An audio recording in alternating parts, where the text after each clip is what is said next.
The burlap sack smelled like old feed and shame. Clara Bennett stood on the auction platform with her hands bound while men below laughed and placed bets on how hideous she must be underneath. Her stepfather's voice boomed, $5 for the ugly one. She can work like a mule, even if she looks worse than one. When a silent cowboy with storm-gray eyes rode into town that morning, he wasn't looking to buy a woman. He was looking for something he'd lost in the war, and Clara was about to become the most expensive mistake of his life. Before we begin, if you love stories of courage and second chances, hit that subscribe button and stay with us until the very end.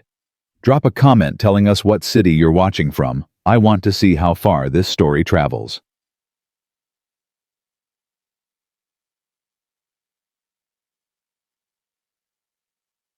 The Arizona sun hammered down on Clara's shoulders.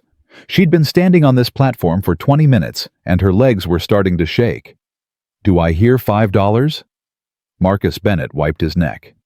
She's strong, works from dawn to dusk.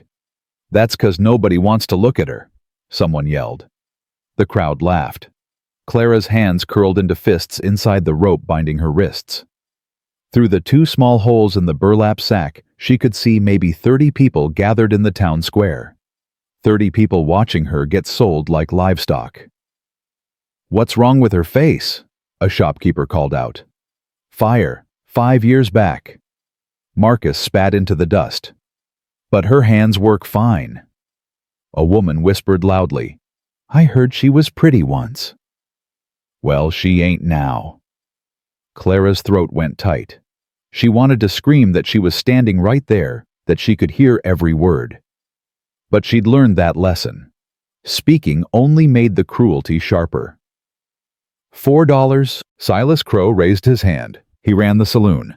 I need someone to scrub floors. $4. Marcus scoffed. She can read and write, cook. Then why you selling her? Marcus's face went dark. Because I'm heading to California, and I ain't dragging no scarred girl with me. Clara closed her eyes. She'd heard him planning it for weeks. Planning to leave. Planning to dump her like broken furniture. $4.50. $5. The bidding crawled upward. Each increase felt like a nail hammering down. Clara knew what waited in any of these men's homes. Long hours, hard work, endless reminders that she should be grateful anyone would take her. $8. Silas sounded irritated. Final offer, Marcus. Marcus leaned forward to accept. Hoofbeats. A tall man on a bay gelding came down the main street. He was dressed in worn leather and dusty denim, a hat pulled low. Even from a distance, Clara sensed something different about him. A stillness, a way of sitting the saddle that spoke of hard years. That's James Callahan, someone muttered. Keeps to himself up at the Morrison Ranch. Heard he was cavalry. Heard he killed 12 men in one day. Heard he don't talk anymore. The rider stopped at the edge of the crowd. He didn't dismount, just sat there looking at them with strange gray eyes. Clara felt his gaze sweep past her, then snap back. He stared at her, at the burlap sack, at her bound hands. Something moved across his face, fast, painful. We're in the middle of business, Callahan, Marcus said. You need something. James Callahan swung down from his horse. He was taller than most men in the crowd. His face was weathered with lines around his eyes from squinting into too many sunsets. How much? How much for what? The girl. The crowd went silent. Marcus recovered fast. Well now, Callahan, I didn't know you were... How much? Silas just bid $8. James pulled out a leather pouch. He counted bills slowly. $10. Marcus's eyes gleamed. That's a fine offer, but... 15. James added more bills. And a bay mare, 3 years old. The crowd murmured. That was real money. Marcus licked his lips. Callahan, you sure? $20. The mare, and a saddle. James's voice went flat. Final offer. Clara's heart slammed against her ribs. $20 was a fortune. Why would this stranger pay so much for a girl he couldn't even see? Marcus grabbed the money. Sold, you want the sack or? Leave it. James walked to the platform. Clara's instinct was to step back, but there was nowhere to go. He stopped and looked up at her. You got a name. Clara's voice came out as a whisper. Clara. Clara. He tested the weight of it. I'm James. You hurt? She shook her head. Hungry? A pause, then a small nod. Then let's go. He pulled a knife from his belt. Men in the crowd stepped forward, but James just cut the rope on her wrists. The hemp fell away. He turned and walked back to his horse. Clara stood frozen, unsure if she was supposed to follow. He looked back. You coming? She climbed down on shaking legs and followed. The crowd parted. She felt their eyes, their judgment. Someone snickered. Someone made a crude joke. James's hand moved to his gun. The joke stopped. He helped her onto his horse, quick, efficient, then mounted behind her. Clara tensed, but he kept a respectful distance, his arms loose as he took the reins. Hold on. They rode out at a steady trot.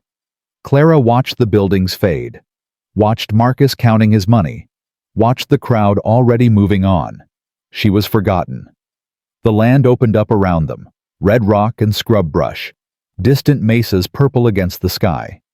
Clara had lived in that town her whole life, but she'd never really looked at the land. After an hour, James spoke. You don't have to be afraid. Clara didn't answer. I'm not going to hurt you. I needed help on the ranch. You need a place. That's all this is. Why the sack? She asked quietly. Why did you tell him to leave it? James was silent for a long time. Because what's under it is your business, not mine, not theirs. When you're ready, you'll show your face. Until then, it stays covered. Something loosened in Clara's chest. What if I'm never ready? Then you're never ready. Matter of fact.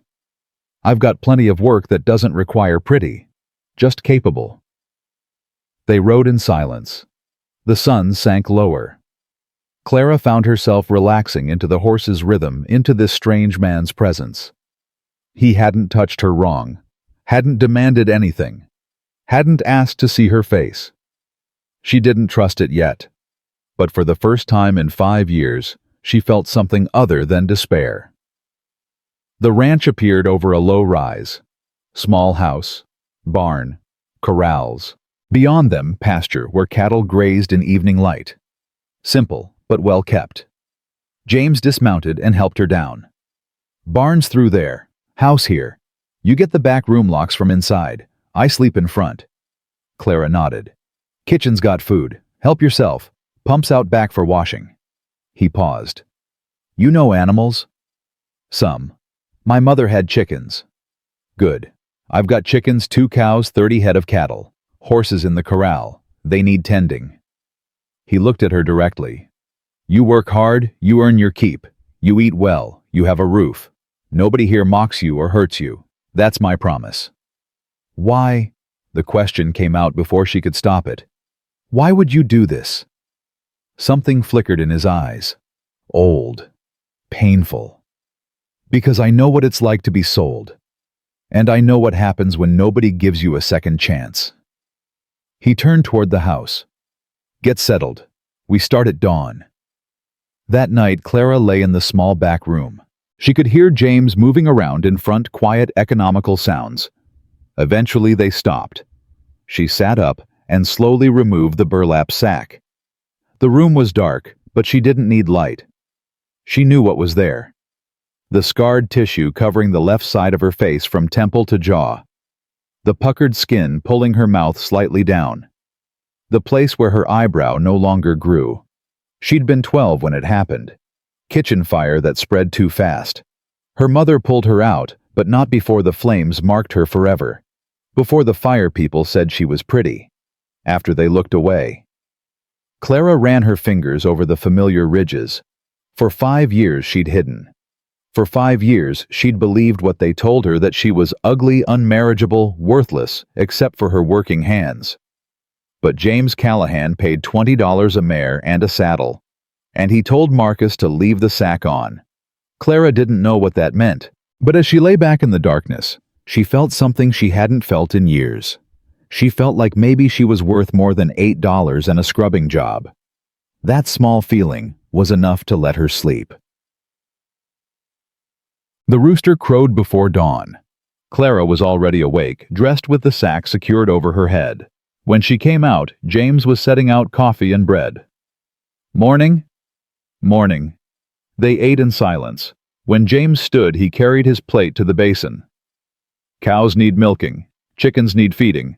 After that fence line on the east pasture needs checking." He pulled on his hat. "You ride?" "A little." "Good. Saddle the roan in the second stall." He walked out. Clara followed into cool morning air that smelled of sage and animal warmth. She found the chickens first, a dozen hens and one rooster, and scattered feed while they clucked around her feet. The milk cows were next. Clara's hands remembered the rhythm. Warm milk streamed into the bucket, and one cow, a placid brown creature, turned to observe her with gentle eyes. "You're lucky," Clara whispered. "Nobody cares what you look like." The cow chewed philosophically. By the time Clara finished, James was waiting with 2 saddled horses. He handed her reins without comment, and they rode toward the eastern pasture. The land stretched endlessly. Clara watched light play across rocks, birds wheel overhead. Everything seemed bigger out here. James rode slightly ahead, checking fence posts and wire, occasionally stopping to hammer a loose nail. Clara watched and learned, filing away knowledge. They worked through morning without much talk. James would point at something needing fixing, and Clara would help holding posts, passing tools, learning ranch work. Around midday, they stopped at a small creek. James pulled out bread and dried beef, offered half to Clara. She had to lift the sack slightly to eat, kept her head turned away. James didn't comment. "You're a good worker," he said. "Thank you." "Meant what I said. You work hard, you've got a place here." He looked across the land. "Ranch does better with 2 anyway." Clara wanted to ask why he was alone, wanted to ask about the scars on his hands, about the way he moved like a man who'd been a soldier. But she kept quiet. They rode back in afternoon. Clara spent the rest of the day learning ranch rhythm. Always something to do, animals to tend, equipment to maintain, food to prepare. By dark, she was exhausted in a clean, honest way. That night, James knocked on her door. "Clara." She opened it a crack. "Tomorrow, south pasture, fences down." He paused. "You did good today." "Thank you." He nodded and turned, then stopped. "Clara, that sack, if it gets too hot..." "I'm fine." "All right." He walked away. Clara stood in her doorway, staring at his back. Nobody had asked about her comfort in 5 years. She closed the door and leaned against it, something tight in her throat. She didn't cry. She'd learned not to. But the tears were there, waiting. Days fell into pattern. Wake before dawn. Tend animals. Work the land. Eat simple meals. Sleep hard. Clara grew stronger, her hands toughening, her body adjusting. James remained distant, but not unkind. A steady presence who asked for work and gave respect. 2 weeks passed. The town might as well have been on another continent. Out here there was only work and land, and the careful peace between 2 people who'd learned to expect nothing good. Clara began to relax in small ways. She moved more freely. She sang quietly while working old songs her mother taught her. She smiled beneath the sack when chickens did something amusing, when cows nuzzled her hand. James noticed, but said nothing. He just gave her more responsibilities, trusting her with horses, teaching her to doctor a sick calf, showing her how to read weather by watching sky. One evening, 3 weeks after she arrived, Clara was preparing supper when James came in. He washed at the pump and sat watching her work. "Clara?" "Yes." "This arrangement, it's working." He shifted in his chair. But I don't want you feeling trapped. If you want to move on, I won't stop you. I'll give references, money for travel. I don't want to leave. Too fast, too urgent. James studied her. All right. But if that changes, tell me. I will. He nodded. Something in Clara's chest had tightened at the thought of leaving, of going back to a world with no place for her. Here she had purpose. Work that mattered. A man who treated her like a person. She didn't know if that was enough, but it was more than she'd hoped for. 3 days later, the storm hit. Clara woke to wind screaming around the house, rain hammering the roof. She dressed fast and stumbled into the kitchen. James was already there, pulling on his coat. Storm came up quick, he said. Cattle scattered. I'm going after them. I'll help. No, too dangerous. Stay here. Keep the fire going. I can ride. I can help. James looked at her hard, then nodded once. Grab the oilskin from the barn. Stay close to me. They rode out into chaos. Rain slashed sideways. Lightning split the sky. Clara could barely see 10 feet ahead, but she followed James's shape through the storm. They found most of the cattle huddled against a ravine wall. James started turning them back toward the ranch, and Clara moved to help, pushing stragglers from behind. That's when she heard it. A high-pitched scream. Terrified. Animal. James? He turned. Clara was already moving toward the sound.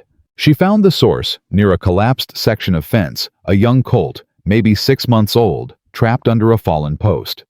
The wood pinned his back leg, and he was thrashing, eyes rolling white with panic. Clara, wait! But she was already off her horse, running to the colt. The wind tore at her clothes at the burlap sack. She grabbed the post and pulled. It didn't budge. Clara! James was beside her now. Get back! He'll kick!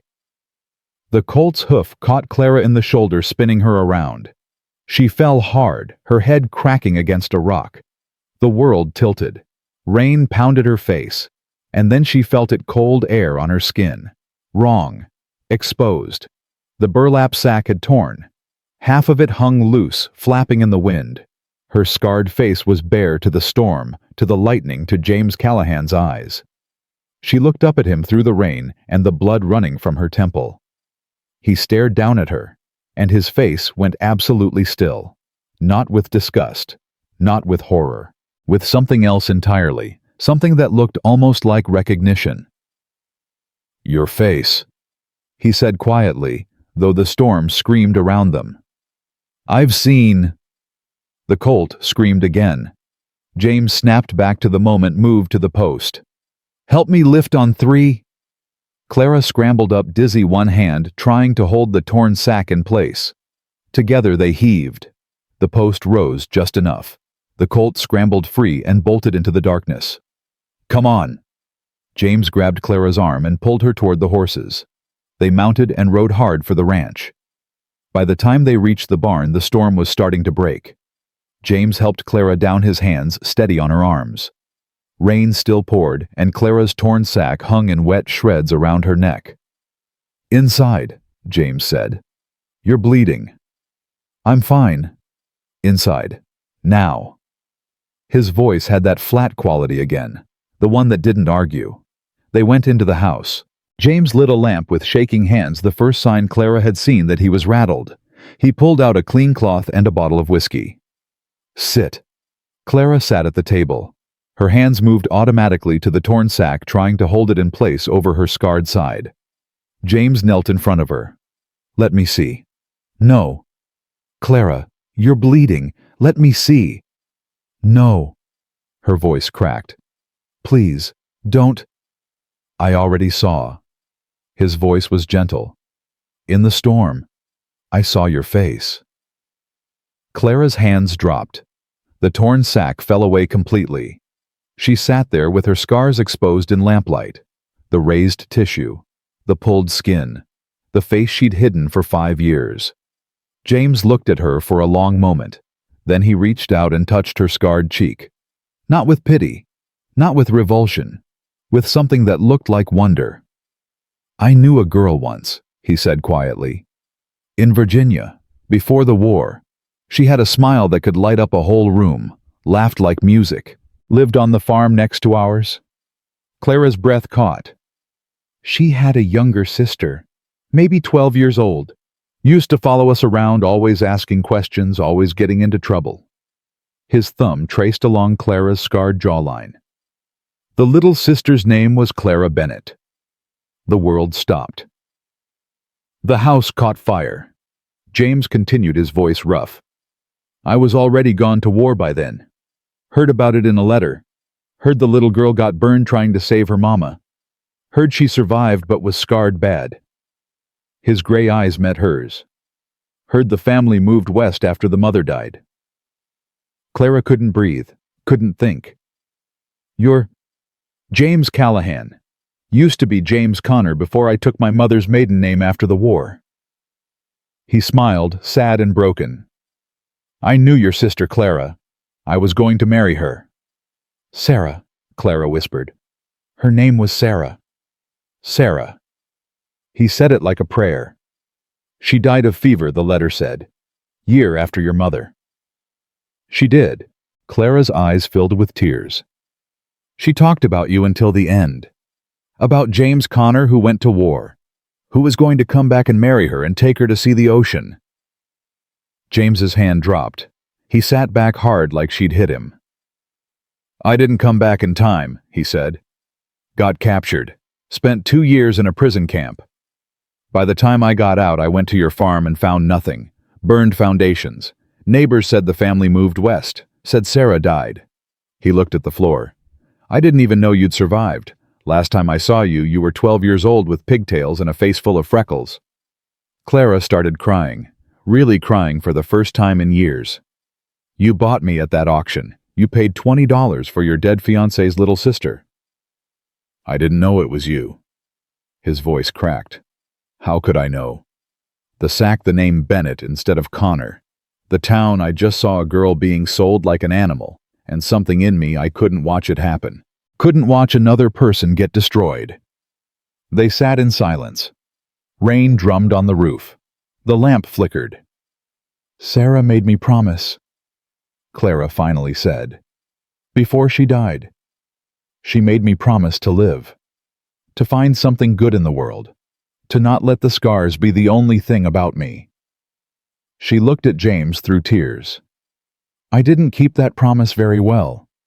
Neither did I. James stood and poured 2 glasses of whiskey. He handed one to Clara. I came out here to disappear. To work myself to death on a piece of land where nobody knew me. Where I didn't have to remember what I'd lost. He raised his glass. To Sarah, who deserved better than both of us. To Sarah, Clara whispered. They drank. James set his glass down and looked at Clara. Really looked, with her scars exposed and her face bare and her eyes still full of tears. You look like her, he said quietly. Same eyes. Same way of holding your chin up even when you're afraid. He paused. But you're not her. You're Clara. And Clara saved a colt in a storm and worked this ranch like she was born to it and never once complained about sleeping in a back room with a lock on the door. Clara wiped her eyes with the back of her hand. What happens now? Now. James pulled out a chair and sat across from her. Now we figure it out. You're not a stranger I took pity on. You're hell your family near enough. Sarah's little sister. He ran a hand through his wet hair. You stay as long as you want. Work if you want. Leave if you want. But you don't hide your face anymore. Not here. Not with me. People in town can go to hell. His voice went hard. Anyone who has a problem with your face has a problem with me, and I'm not a man they want problems with. Clara looked at him. This man who'd loved her sister, who'd survived a war and a prison camp and came out broken, who'd paid $20 for a girl in a burlap sack without knowing she was the last piece of his lost life. Okay, she said quietly. Okay. They sat there in the lamplight while the storm died outside. 2 broken people who'd found each other by accident, who carried the same ghost between them. It wasn't enough yet. Wasn't healing. Wasn't love. But it was a start. And sometimes Clara thought a start was all you got. The next morning, Clara woke to sunlight streaming through her window. She got dressed and walked into the kitchen without the burlap sack. Her face was bare, her scars were visible, her hands were steady. James looked up from his coffee and nodded once. "Morning. Morning. Storm did damage to the south fence. We'll need to ride out after breakfast." "All right." They ate in comfortable silence. When they finished, Clara started to clear the plates, but James caught her wrist. "Clara." She looked at him. "Thank you," he said quietly, "for saving that colt, for being brave, for—" He stopped searching for words.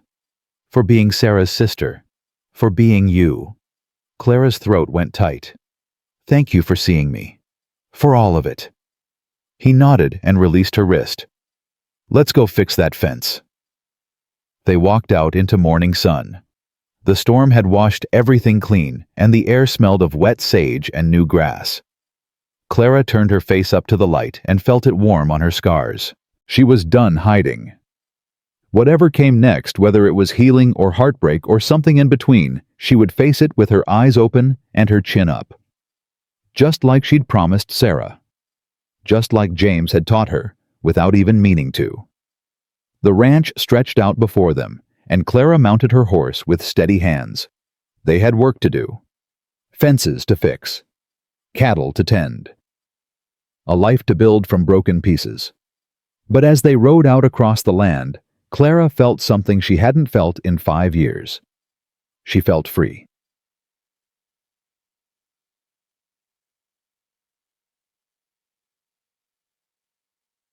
Three days after the storm, Clara stood at the kitchen window, watching James work with a young stallion in the corral. Her face was bare, her scars exposed to the morning light. She'd stopped reaching for the burlap sack the morning after the storm, and James had taken it without a word and burned it in the stove. "You don't need it anymore," he'd said simply, and that was that. But standing here now, watching him gentle the nervous horse with patient hands, Clara felt the weight of everything unsaid between them. He'd known Sarah, loved Sarah, was going to marry her, and now Clara was here instead, wearing her dead sister's face in the house where James had tried to forget. She turned from the window and started kneading bread dough with more force than necessary. Her hands worked the dough while her mind worked the problem. What were they to each other now? Family friends. Two broken people bound together by a ghost. The door opened. James came in, wiping sweat from his forehead. "That stallion's got spirit," he said, moving to the pump to wash his hands. "Reminds me of a horse I had during the war. Mean as a snake until you earned his trust." Clara kept kneading. "What happened to him?" "Got shot out from under me at Cold Harbor." James dried his hands on a towel. "Saved my life in a way. I hit the ground just as a cannonball took the head off the man next to me." Clara's hands stilled in the dough. James talked about the war sometimes now in small pieces, like he was testing whether she could handle the weight of it. "Sarah used to write me letters," James continued, pouring coffee. "Every week. Told me about the farm, about your mother's garden, about you getting into trouble, trying to climb trees in a dress." Clara felt her throat tighten. "She was a terrible letter writer. Used to make me read them out loud before she sent them to make sure they sounded right." They sounded perfect. James sat at the table. "They kept me alive in that prison camp. I'd read them over and over until the paper fell apart." "What happened to them?" "Burned in a fire. After I got out, I was staying in a boarding house in Richmond. Place went up in flames one night." He gave a bitter laugh. "Seems like fire follows your family." Clara turned to face him. "Is that why you bought me? Because I was marked by fire like Sarah's letters?" James looked at her hard. "I bought you because a girl was being sold like cattle, and I couldn't stand by and watch it happen. I didn't know who you were. Didn't know about the fire until later. Don't make it into something it wasn't." "Then what was it?" "Decent." His voice went flat. It was just a man trying to do one decent thing in a world that doesn't have much decency left. They stared at each other across the kitchen. The bread dough sat forgotten on the counter between them. "I'm not her," Clara said quietly. "I'm not Sarah. I can't be her for you." "I know that." "Do you? Because sometimes you look at me and I can see you're seeing her instead." James stood abruptly, his chair scraping against the floor. "That's not fair." "Isn't it?" Clara's voice rose. "You loved her. You were going to marry her. And now I'm here wearing her face, living in your house, and we're both pretending this is normal." "What do you want me to say?" James's voice went rough. "That I don't see the resemblance. That I don't think about her when I look at you. I'd be lying. But that doesn't mean..." "Doesn't mean what?" "Doesn't mean I'm not seeing you, Clara. You, not her ghost." He grabbed his hat from the peg. "I'm going to town for supplies. I'll be back before dark." He walked out, letting the door slam behind him. Clara stood in the kitchen with flour on her hands and tears burning behind her eyes. She'd ruined it. Whatever fragile piece they'd built, she'd just shattered it with her anger and her fear and her inability to let anything good stay good. She finished the bread in silence, shaped it into loaves, set it to rise. Then she went outside to do her chores with mechanical efficiency. Feed the chickens, milk the cows, check the water troughs. Every task done perfectly, because if she stopped moving, she'd have to think about the look on James's face when he left. The sun climbed higher. Clara worked until her shirt was soaked with sweat and her hands ached. She was mucking out stalls when she heard horses approaching. Multiple horses. Clara straightened, wiping her forehead with the back of her hand. 3 riders came up the road toward the ranch. As they got closer, her stomach dropped. Marcus, her stepfather, and 2 men she recognized from town, Silas Crow, and another man named Dutch, who worked as Marcus's hired hand when Marcus needed muscle for persuading. Clara set down the pitchfork and walked out of the barn. The 3 men pulled up their horses in the yard. Marcus grinned down at her, and there wasn't an ounce of kindness in it. "Well, well," he said. "Look at you standing there with your face bare. Heard some talk in town that Callahan's got himself a scarred woman working his ranch without even a sack to cover her shame." Clara's hands curled into fists. "What do you want, Marcus?" "Now is that any way to greet your stepfather?" Marcus swung down from his horse. "We just came out here friendly-like to check on you. Make sure Callahan's treating you right." "He treats me fine. You can leave now." Silas Crow dismounted too, moving to flank Marcus on the left while Dutch moved right. Clara's heart started hammering. 3 men, no James. And she was standing in the middle of the yard with nothing but a pitchfork in the barn behind her. "See, the thing is," Marcus said, walking closer, "I've been thinking about our transaction, and I'm not sure it was entirely legal, selling you like that without proper papers. You got your money." "I did. But then I got to thinking, what if Callahan decides he don't want damaged goods after all? What if he throws you out? Then where would you go?" Marcus's voice went oily. "I'm your family, Clara, your only family, and I think maybe you should come back with us, for your own protection." Clara took a step back. "I'm not going anywhere with you." "Now don't be difficult." Marcus moved closer. "Dutch here can help convince you if needed." Dutch cracked his knuckles and grinned. He was a big man, thick through the shoulders, with eyes that enjoyed hurting things. Clara's mind raced. She could run for the house, but they'd catch her. She could scream, but there was nobody to hear. James was in town. She was alone. "You got no legal claim on me," Clara said, trying to keep her voice steady. "You sold me. Transaction's done." "That's where you're wrong, girl." Marcus pulled a paper from his pocket. "Got myself a lawyer in Tucson who says that sale wasn't valid. Says you're still my ward until you turn 21 or get married legal. And since you ain't married..." He let the implication hang in the air. Silas Crow laughed. "Ain't nobody gonna marry that face anyway." Clara's hands shook with rage and fear. "James won't let you take me." "James ain't here," Marcus said. "And by the time he gets back, you'll be long gone. We're heading to California, and you're coming with us. Got a mining camp out there, needs women for cooking and washing. They ain't particular about pretty. Just need someone who can work." "No." Clara's voice came out harder than she expected. "I'm not going." Marcus's face went dark. "Dutch." Dutch moved fast for a big man. He grabbed Clara's arm and twisted it behind her back. Pain shot through her shoulder.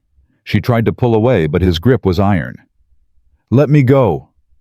"Put her on a horse," Marcus ordered. "We're wasting time." Dutch started dragging Clara toward the horses. She fought kicking and twisting, but he just laughed and tightened his grip until she thought her arm would break. "Stop!" Clara screamed. "You can't do this! Already am girl!" That's when the gunshot cracked across the yard. Everyone froze. James Callahan sat on his horse at the edge of the property, a rifle in his hands, and his face absolutely cold. "Let her go," he said quietly. Dutch's grip loosened slightly. Marcus turned, putting on a smile that didn't reach his eyes. "Now, Callahan, there's no need for guns. We're just having a family discussion. Let her go." The way James said it made Dutch release Clara's arm completely. She stumbled forward, clutching her shoulder. James dismounted, keeping the rifle trained on the three men. "Clara, come here." Clara ran to him. He stepped slightly in front of her, putting himself between her and Marcus. "This is family business." Marcus tried again. "The girl's my ward. I got papers. I don't care if you got a letter from God himself." James's voice was deadly quiet. "She's not going anywhere with you. You can't stop us. Law's on my side. Law's 3 days' ride from here. And by the time a sheriff gets out here, there won't be enough left of you three to identify." James shifted his aim to Dutch. "You want to test that?" Dutch took a step back, his hands raised. Even Silas Crow looked nervous.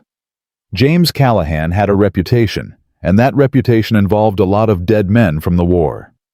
"You're making a mistake," Marcus said, but he was already backing toward his horse. "I'll be back with the law. You can't keep her here against my legal claim." "Here's what's going to happen." James's voice cut through Marcus's bluster like a knife. "You three are going to get on your horses and ride out, and you're not coming back. Because if I see any of you on my property again, I'll kill you. That's not a threat. That's a promise." "You can't just—" James fired another shot. The bullet hit the ground 6 inches from Marcus's boot. Dust exploded into the air. "Next one goes through your knee. After that, I work my way up." Marcus scrambled onto his horse. Silas and Dutch were already mounted their horses, dancing nervously. "This ain't over," Marcus shouted as he wheeled his horse around. "She's my ward, I got rights." "You got nothing," James said. "Now ride before I change my mind about letting you live." The three men spurred their horses and took off down the road. James kept the rifle raised until they disappeared from sight. Then he lowered it slowly and turned to Clara. "You hurt." Clara was shaking all over, adrenaline and fear coursing through her. "My shoulder." Dutch twisted it. James set the rifle down and moved to examine her shoulder with gentle hands. "Can you move it?" She lifted her arm. Pain shot through it, but nothing felt broken. "I think it's just bruised." "Good." James's jaw was tight. "How long were they here before I showed up?" "Maybe 5 minutes. They said—" Clara's voice shook. "They said they're taking me to California, to a mining camp. That you couldn't stop them because Marcus has legal papers saying I'm still his ward." James was quiet for a long moment. "Come inside." They went into the house. James poured them both whiskey despite it being barely noon.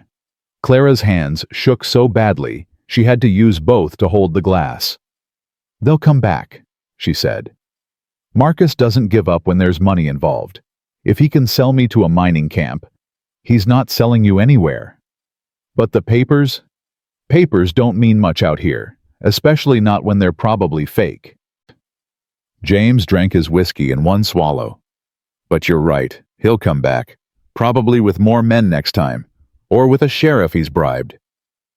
Clara set down her glass. Her whole body felt cold despite the warmth of the whiskey. I should leave. Go somewhere he can't find me. Maybe north or... No. James, I can't stay here. I can't let you fight my battles. You're not leaving. His voice was flat and final. There's another way. What way? James looked at her for a long moment. We get married. The words hung in the air between them. Clara stared at him, certain she'd misheard. What? If you're married, Marcus has no legal claim. You'd be my wife. Under my protection. He couldn't touch you. James said it matter-of-factly, like he was discussing fence repairs. Clara's mind reeled. We can't, that's insane. Why? Because marriage is... Clara struggled for words. We barely know each other. You loved Sarah. I'm not her. This isn't about love. James cut her off. This is about protection. About making sure Marcus and men like him can't put their hands on you again. He leaned forward, his eyes intense. I'm not asking you to be my wife in the way you're thinking. I'm asking you to let me stand between you and the world that wants to hurt you. That's all. Clara's throat went tight. That's not fair to you. Fair. James laughed bitterly. Nothing's fair. Sarah's dead. You're scarred. I'm broken from a war that didn't solve anything. Fair left the building years ago. But this... He gestured between them. This we can control. This we can do. Clara stood and walked to the window. Outside the ranch stretched peaceful and quiet, normal. But nothing about this situation was normal. What would people say? She asked quietly. That I married a woman who works harder than any man I know. That I got lucky. His voice softened. Clara, I'm not asking for anything you don't want to give. Separate rooms. Separate lives if that's what you want. Just the paper that says you're mine, so nobody else can claim you. Clara turned to face him. And if I say no, then we figure out another way.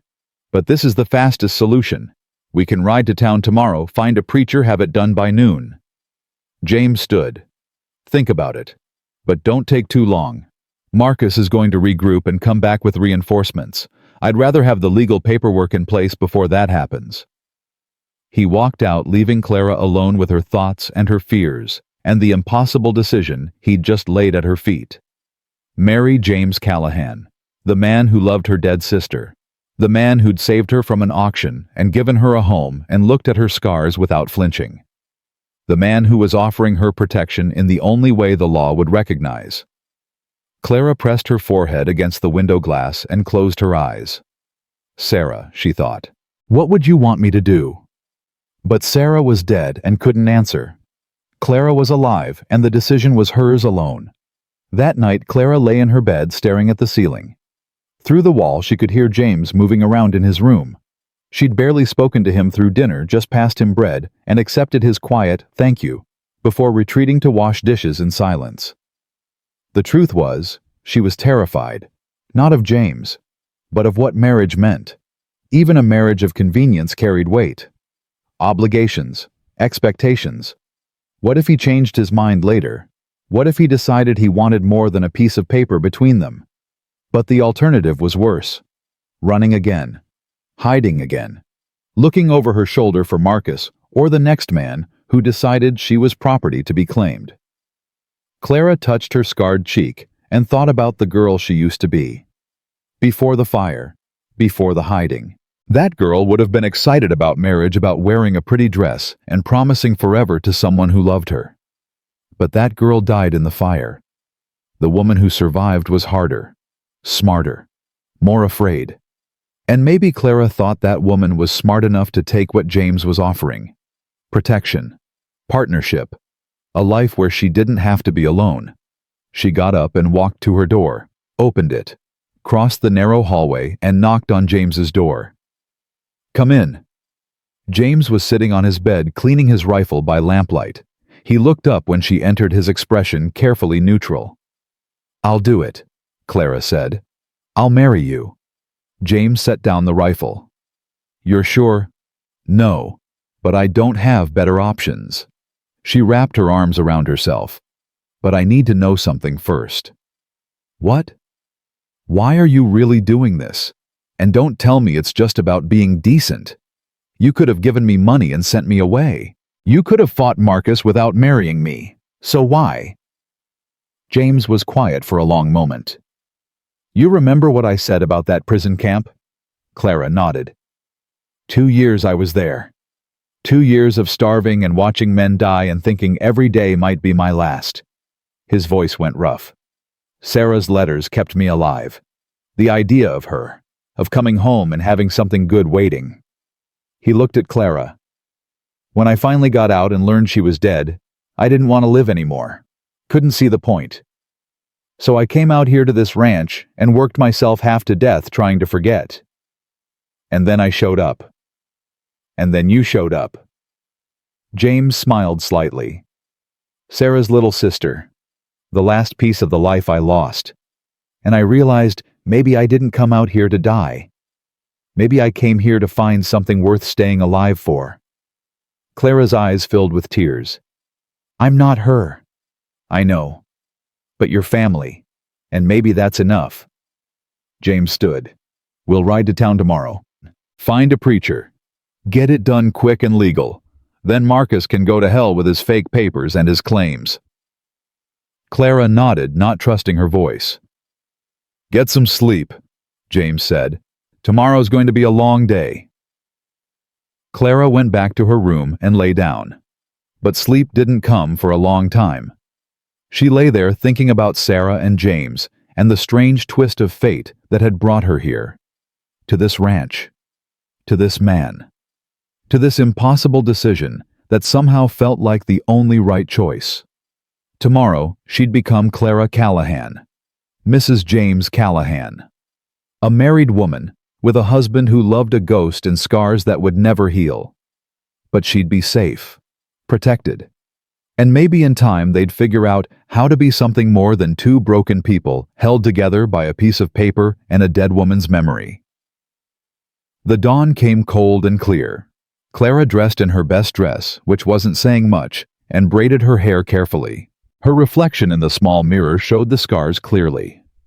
No burlap sack, no hiding. Just her face marked and bare, about to become a married woman's face. James was already in the kitchen wearing clean clothes and looking almost as nervous as she felt. "Ready?" he asked. "As I'll ever be." They rode to town in silence. The same town where Clara had been sold just weeks ago.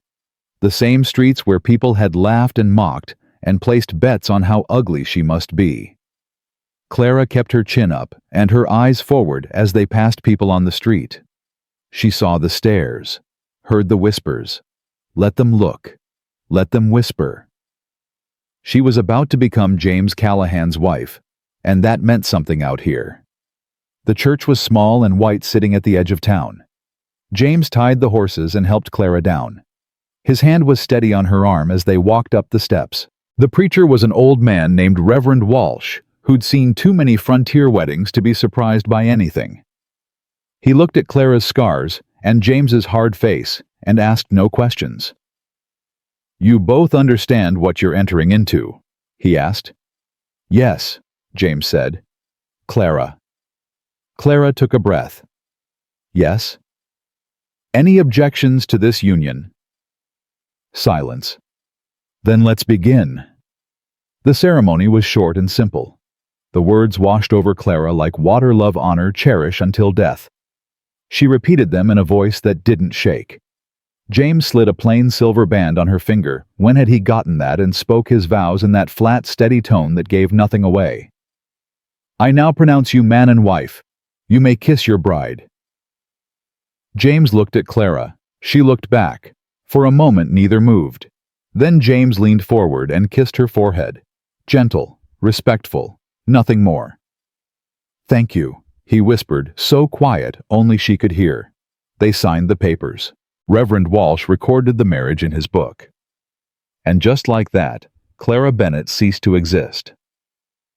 In her place stood Clara Callahan, married woman with a band on her finger, and a man who'd promised to protect her standing at her side.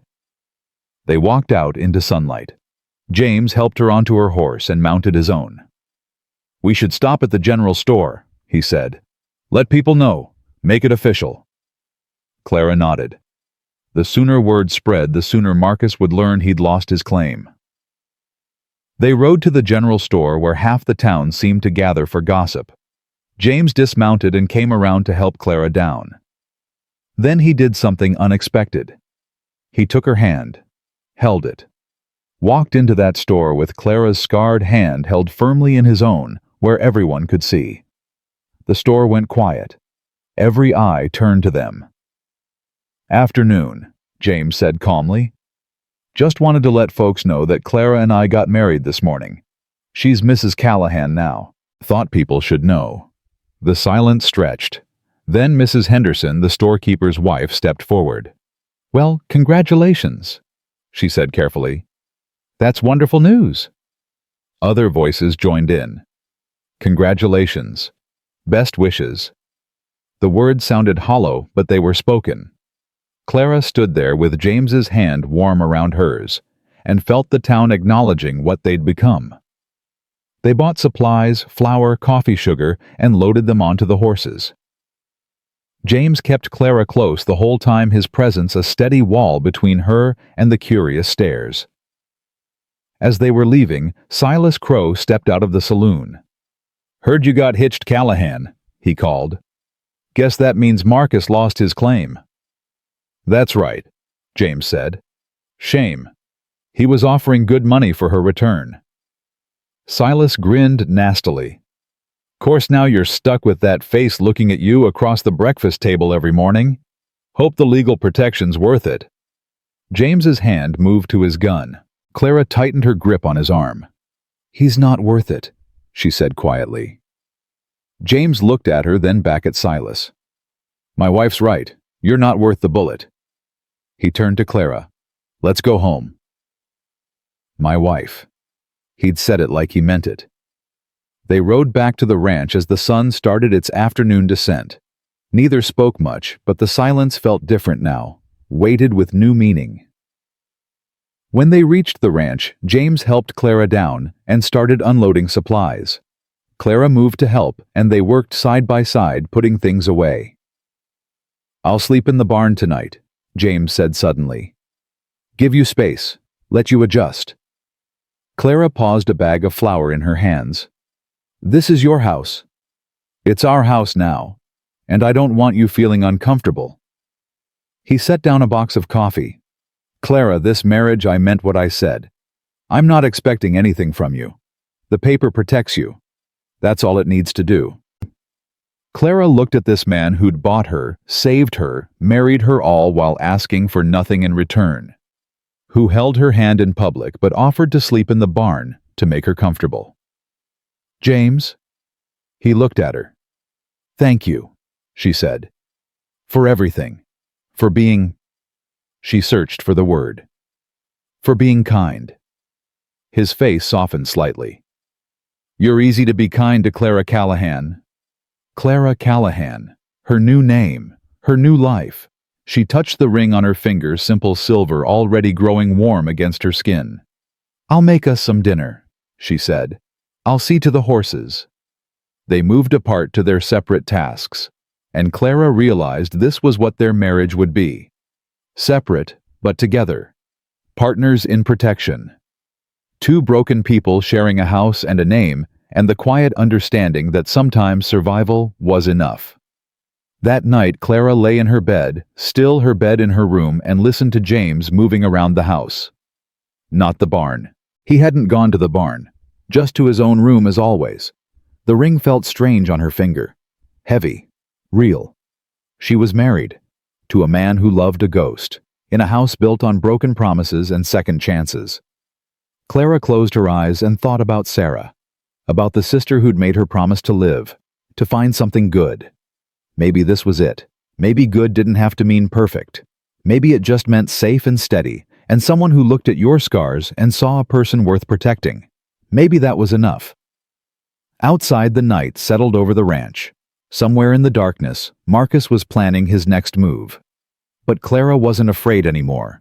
She was Clara Callahan now, and that meant something. 2 weeks passed before Marcus made his move. 2 weeks of Clara learning what it meant to be a married woman in name only. She and James fell into a careful rhythm, working the ranch by day, eating quiet dinners, retreating to separate rooms at night. The silver ring stayed on her finger, growing more familiar with each passing day, but the distance between them remained vast as the Arizona sky. Clara was collecting eggs one morning when she saw the dust cloud on the horizon. Multiple riders moving fast toward the ranch. Her stomach dropped. She grabbed the egg basket and ran toward the house. "James?" He came out of the barn, saw her face, followed her gaze to the approaching riders. His expression went hard. "Get inside. Lock the door." "James, inside. Now." Clara ran into the house and bolted the door behind her. Through the window, she watched James walk to the middle of the yard, his hand resting on his gun. The riders came into view, 6 men this time. Marcus led them, and beside him rode a man wearing a tin star on his vest. A sheriff. Clara's blood went cold. Marcus had done exactly what he'd threatened, brought the law. The riders pulled up in a cloud of dust. The sheriff was a heavy-set man with gray in his mustache and tired eyes that had seen too much frontier justice. He dismounted slowly like his back hurt. "James Callahan." "That's right." "I'm Sheriff Porter from Tucson. Got a complaint here from Marcus Bennett. Says you're holding his ward against her will. Says you forced her into marriage to circumvent his legal guardianship." James's voice stayed level. "My wife is inside. You want to ask her if she's being held against her will?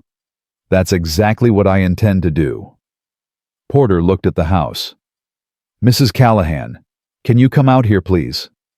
Clara's hands shook as she unbolted the door. She stepped onto the porch, very aware of 6 pairs of eyes on her scarred face. Marcus grinned like a cat that had cornered a mouse. "Ma'am," Porter said, tipping his hat. "Are you Clara Callahan?" "Yes." "And you married this man of your own free will?" "I did." Marcus pushed his horse forward. "She don't know her own mind, Sheriff. Girl's been damaged since the fire." Callahan took advantage of her simple nature. "I'm not simple," Clara cut him off, her voice sharp. "And I married James because I wanted to. Because he treats me with respect, which is more than I can say for you, Marcus." Porter held up a hand. "Now, Mr. Bennett here has papers that say he's your legal guardian until you turn 21. Says you're only 19. That true?" Clara's heart sank. "I'm 20. Turned 20 last month. Can you prove that?" Clara faltered. "My mother kept a Bible with birth records, but it burned in the fire. I don't have papers." Marcus's grin widened. "See? She can't prove her age, and without proof, my guardianship stands. The marriage is invalid."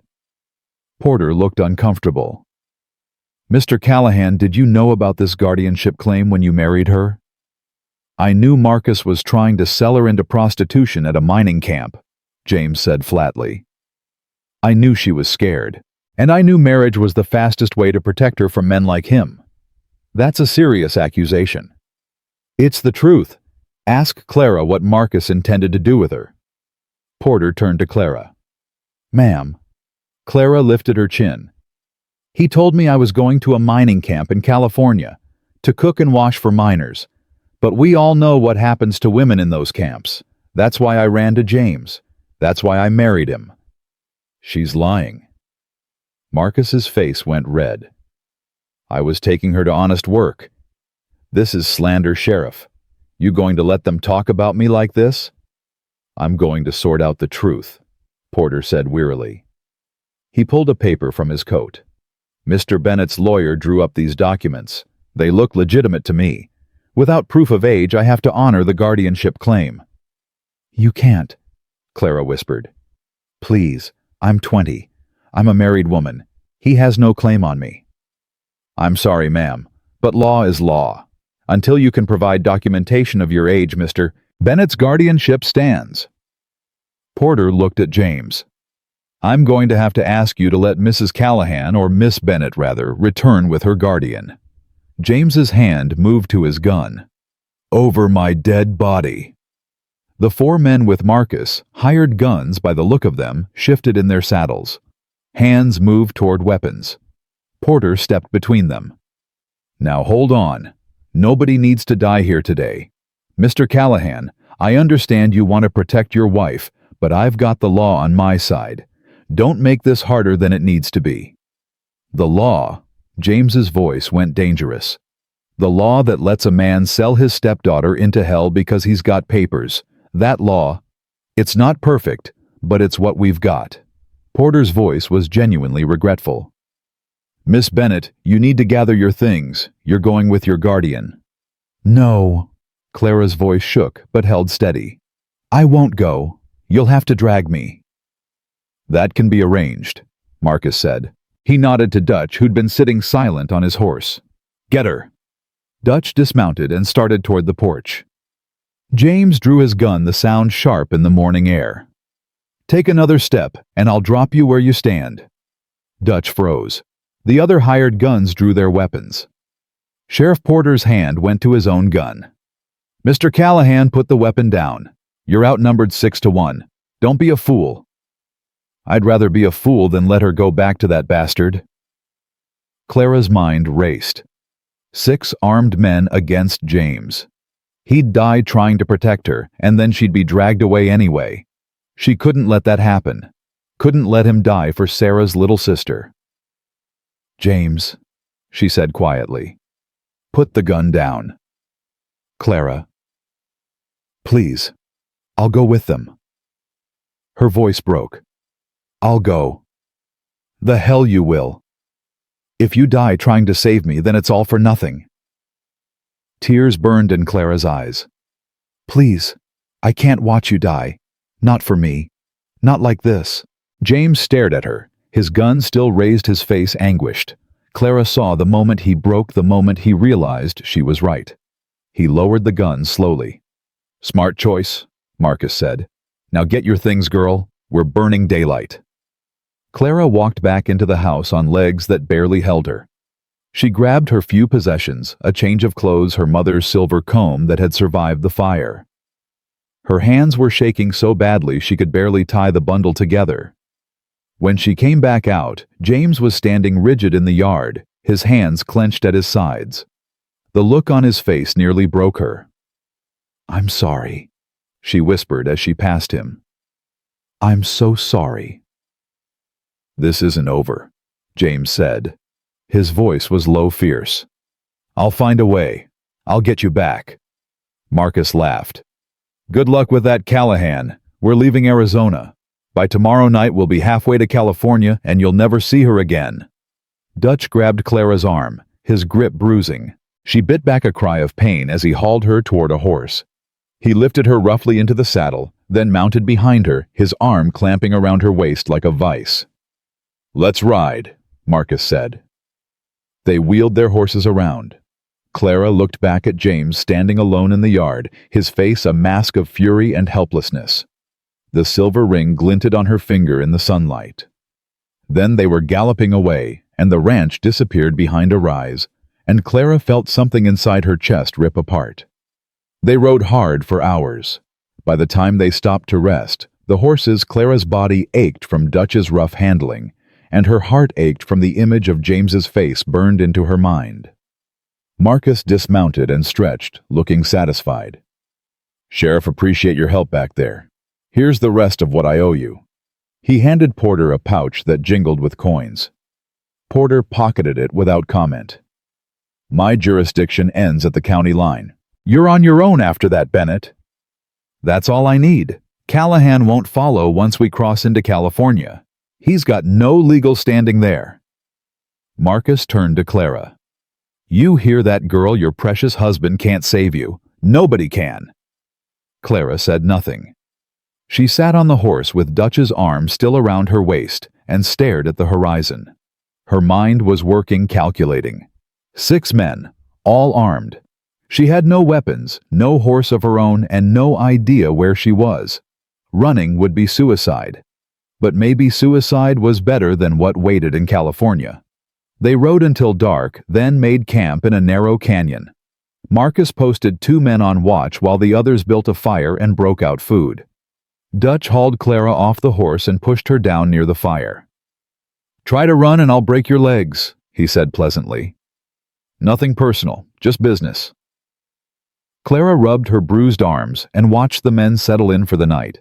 They talked and laughed, passing a bottle of whiskey around. Marcus was in high spirits, already counting the money he'd make selling her to the mining camp.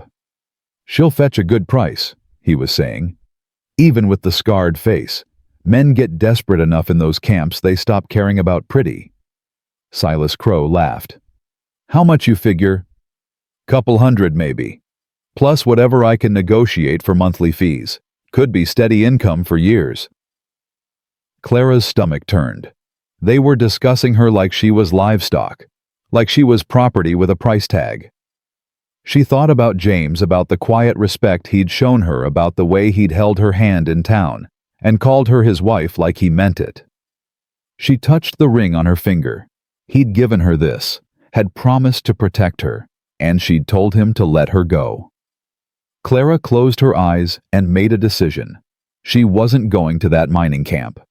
Whatever it took, she was going to fight. She waited until the camp settled down for sleep. Dutch was supposed to be watching her, but he'd had too much whiskey, and his head kept nodding. The fire burned low. Stars wheeled overhead in the vast black sky. Clara waited until Dutch's breathing went deep and regular. Then she stood slowly, carefully. Her heart hammered in her chest. 10 feet to the horses. Maybe 15 feet beyond that to the canyon mouth. If she could make it that far. "Going somewhere," Clara spun. Marcus stood behind her, his gun drawn and pointed at her chest. "Sit down," he said quietly. "Now." Clara sat. Marcus called out, and Dutch jerked awake, cursing. "Thought I told you to watch her." "I was watching." "You were sleeping." Marcus's voice went cold. "Tie her hands and her feet. I'm not taking chances with this one." Dutch grabbed rope and yanked Clara's hands behind her back. He tied them so tight the rope bit into her wrists. Then he did the same to her ankles. Clara bit her lip to keep from crying out. "That should hold her," Marcus said. "And Dutch, stay awake this time or I'll shoot you myself." Clara lay on her side in the dirt, bound hand and foot, while the camp settled back into silence. Tears leaked from her eyes, but she blinked them away. Crying wouldn't help. Nothing would help now. She thought about James, about the ranch, about the brief taste of freedom she'd had before it was ripped away. She thought about Sarah's promise to live to find something good. She'd found it, and now it was gone. The night dragged on. Clara dozed fitfully, her bound limbs going numb. When dawn finally came, Marcus kicked her awake. "Get her on a horse. We're moving." They rode through the morning. Clara's wrists bled from the rope, and her shoulders screamed from being pulled behind her back. Dutch kept one arm around her waist, his breath hot on her neck. She tried to pull away, and he just laughed and tightened his grip. "Easy there. We got a long ride ahead. Might as well get comfortable." By midday, they stopped at a small creek to water the horses. Clara was allowed to drink, her hands still bound. The water was cold and sweet, and she drank greedily, knowing it might be hours before they stopped again. That's when she heard it. Hoofbeats, coming fast from behind them. Marcus heard it too. He spun his hand, going to his gun. The other men scrambled for their weapons. A single rider appeared over the rise, coming straight at them at a full gallop. Even from a distance, Clara recognized the horse. James. He'd come for her. "Son of a bitch," Marcus swore. He actually followed. James pulled up 50 feet away, his rifle across his saddle. He looked at Clara, at her bound hands, her bleeding wrists, the bruises on her arms, and his face went absolutely savage. "Let her go," he said. His voice was quiet, but it carried across the distance like a whip crack. "You got no authority here, Callahan. Sheriff said the guardianship stands. Sheriff took your money and rode back to Tucson. It's just you and me now, and I'm only going to ask one more time." James raised the rifle. "Let her go." Marcus laughed. "You're one man against 6. You really that stupid? Try me." The standoff stretched. Clara held her breath. 6 guns against 1. Even James couldn't win those odds, but he sat on his horse, calm as stone, his rifle steady. Marcus made a gesture. 2 of his hired guns started to spread out, trying to flank James. James tracked them with his rifle, but he couldn't cover all 6 at once. "Last chance, Callahan. Ride away while you still can." James's answer was to fire. The bullet took Marcus's hat clean off his head. Marcus yelped and dove for cover. The camp exploded into chaos. Men shouted and drew weapons. Horses screamed and reared. James spurred his horse forward straight into the middle of them, firing as he came. One of the hired guns went down, clutching his shoulder. Another's horse bolted, throwing him hard. Dutch grabbed Clara and hauled her in front of him like a shield. "Hold your fire, Callahan, I got your wife." James pulled up short, his rifle aimed at Dutch's head. But Clara was between them. Dutch's arm locked around her throat. "Drop the rifle," Dutch ordered, "or I snap her neck." James stared at Clara. She stared back. And in that moment, she made her choice. Clara threw her weight backward, slamming her head into Dutch's face. She felt his nose crunch, heard him howl. His arm loosened just enough. "James!" she screamed. "Shoot him!" James didn't hesitate. The rifle cracked. Dutch fell backward, clutching his leg and screaming. Clara tumbled forward, still bound, and hit the ground hard. Then James was off his horse, diving for Clara, pulling her behind a boulder as bullets flew.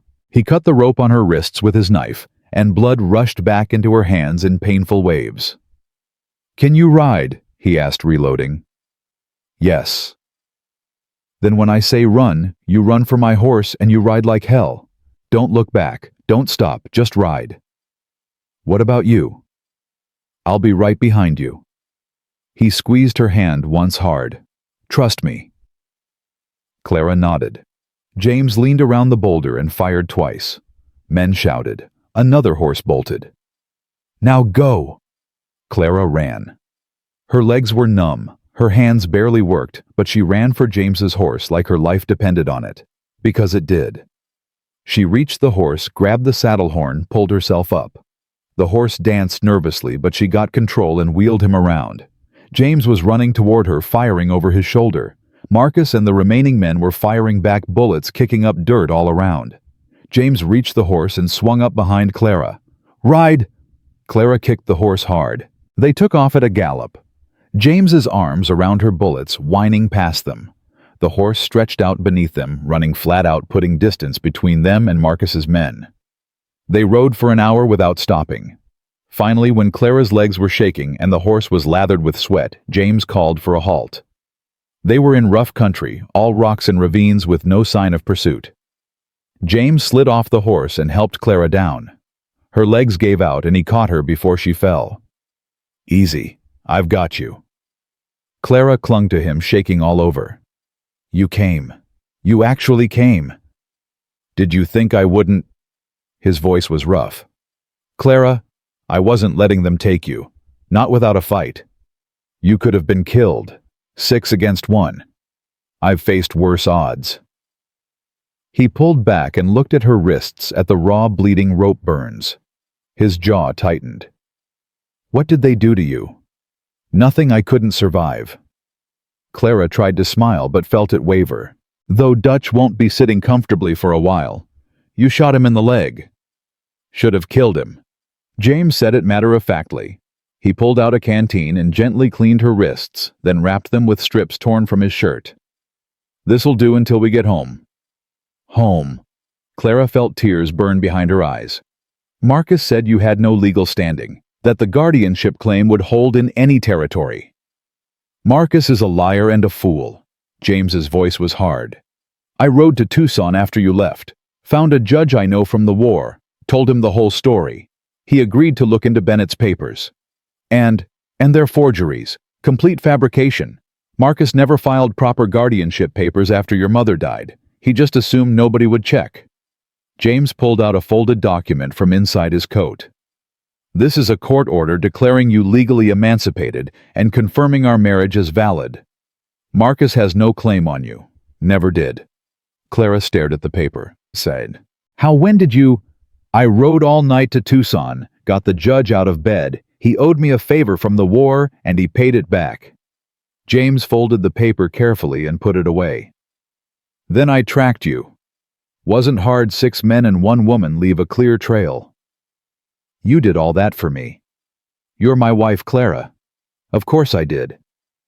The way he said it, simple matter of fact, like there was no other possible choice made, Clara's throat go tight. Thank you, she whispered.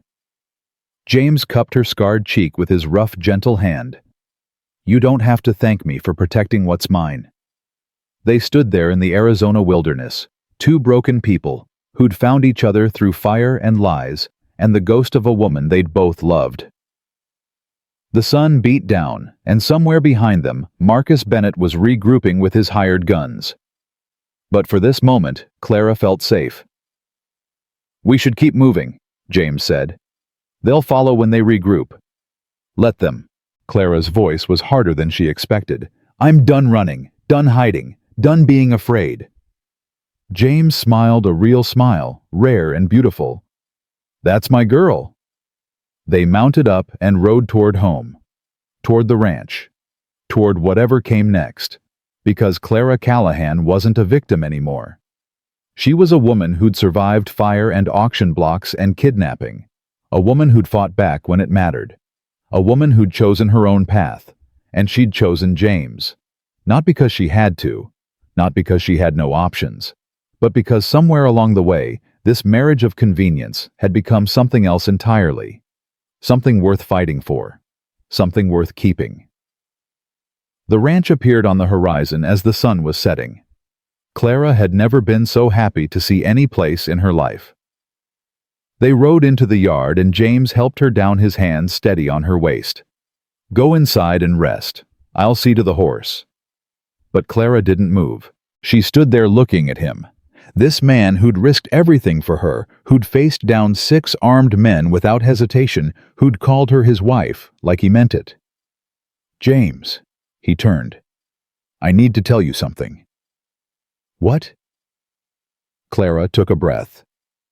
When you came for me today, when you rode into that camp alone against all those men, I realized something.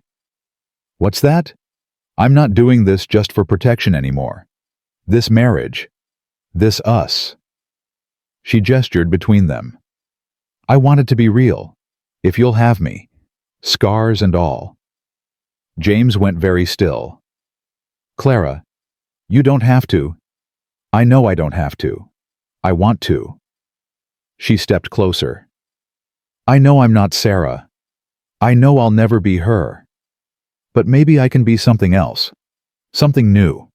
If you can see me as Clara, instead of Sarah's little sister. James looked at her for a long moment. Then he pulled her into his arms and held her tight against his chest. I see you, Clara Callahan. I've been seeing you for weeks now. Not Sarah's sister. Not a scarred girl who needs protecting. Just you. Strong and brave and stubborn as hell. He pulled back to look at her face. And yes, God, yes, I want this to be real too. Clara felt something break open inside her chest, something that had been locked tight since the fire. Even with these, she touched her scars. Especially with those. James traced the line of scar tissue along her jaw. They're part of you. Part of what made you strong enough to survive. Part of what makes you beautiful. I'm not beautiful. You are to me. And then he kissed her. Not on the forehead, like at their wedding, but on the mouth, gentle and sure, and full of promise. Clara kissed him back, tasting salt from tears she didn't realize she was crying. This broken soldier and this scarred woman finding something whole in each other. When they finally pulled apart, James rested his forehead against hers. "Welcome home, Mrs. Callahan." "Home," Clara repeated. The word felt right, felt true. They stood there in the fading light holding each other, two people who'd been sold and scarred and broken by the world. But together, they were something stronger. Together, they were home. That night, Clara moved her belongings from the back room to James's room. It took 3 trips because she kept stopping her hands full of dresses and books, wondering if she was making a mistake. But then she'd remember the way James had looked at her in the yard, the way he'd said, "You are to me," when she called herself not beautiful, and she'd keep walking. James was in the barn when she finished. Clara heard him come in, heard him pause in the hallway. She was sitting on the edge of the bed, their bed now, when he appeared in the doorway. "You sure about this?" he asked quietly. "Are you?" "I asked you first." Clara stood and crossed to him. "I'm terrified, but I'm sure." James pulled her close, and they stood there holding each other while the ranch settled into night sounds around them. His heart beat steady under her ear. She could feel the tension in his shoulders, the way he was holding himself carefully, like he was afraid she might break. "I don't know how to do this," Clara whispered against his chest. "I don't know how to be a real wife. I don't know how to be a real husband." James's voice rumbled in his chest. "We'll figure it out together." They did figure it out slowly and carefully over the next few weeks. James taught Clara that intimacy wasn't just about bodies, but about trust, about letting someone see you at your weakest and knowing they wouldn't turn away. About morning coffee shared in comfortable silence and hands touching across the dinner table.